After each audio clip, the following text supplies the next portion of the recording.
So Thank you. one of our questions there, and it's actually one of the questions we had planned on asking you. So Randy, I think, is reading our notes there. But when looking for a therapist, what's your recommendation for how to go about finding the right therapist, the right doc, if you will? Yeah, this is a problem that will resolve itself in time when enough people like you both talk about seeing good therapists. Because if enough people talk about seeing good therapists and start to form kind of a resource repository of who the good docs are, people won't have to ask. They'll say, oh, John McCaskill or Will, recommends this person, right? That is a huge way to find out whether somebody is really, when I was doing clinical work, that's how my referrals came, is somebody would say, oh, this is who I would recommend because, this was helpful to me. So there's a kind of underground railroad or like word of mouth thing that becomes really important in finding the right person efficiently. There are therapist locators.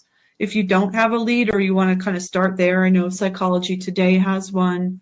EMDRIA.org, EMDRIA.org has one for EMDR certified therapists if trauma is something that you struggle with. But what I would do in all cases, in fact, I was just helping a friend do this yesterday, is we jumped on the EMDRIA.org website. She wanted to work on some trauma stuff, and she's out of state, and I'm her friend, so I'm not going to be her therapist. But as her friend, I took a look at all the profiles on there and said, here's who I think sounds good in terms of their background. I want somebody that took the time to put a picture up and then go into the sessions with these three people and ask them these questions and see how they respond. Because it's a little bit like, not in any other way, but a little bit like dating in the sense that don't assume that you're going to like find the right person right away. You might have to look and be discerning and not find the right person a few times before you find the person that's like, okay, this person has the right balance of challenge and support. And they will push me and not take my stuff and just unquestioningly accept it.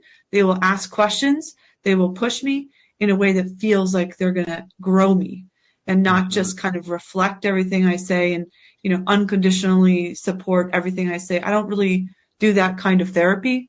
I think if as a therapist, you're also there to work. Your patient is not just there to work, you're there to work too.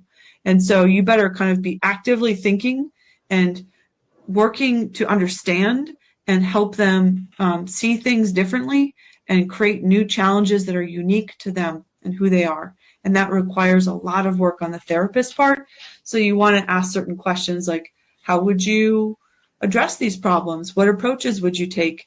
If you had to assign me one thing to do between this session and the next session, what would you assign me and why? That's a really good question to ask, because that tells you, does the therapist just think that they are kind of the savior here and that, you're going to come into sessions and they're going to drop wisdom on you? Or do they see you as empowered to change the things in your life and that the white space between therapy is where change happens? And they're going to work with you to find those challenges and then hold you appropriately accountable to grow.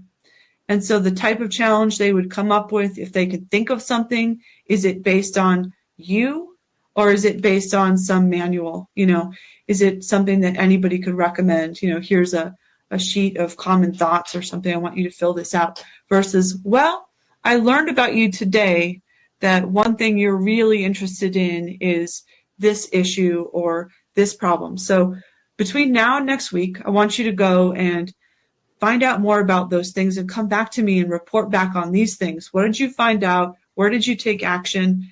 That's a tailored treatment plan that sees the individual sitting right in front of you. And so those are the kinds of things I'd be looking for in a good doc, is you want somebody who's not on autopilot, kind of relying on kind of a standard way, but active, perceiving you, looking at who you are. And they may use empirically supported therapy methods, but you feel like they're really seeing you in the room and basing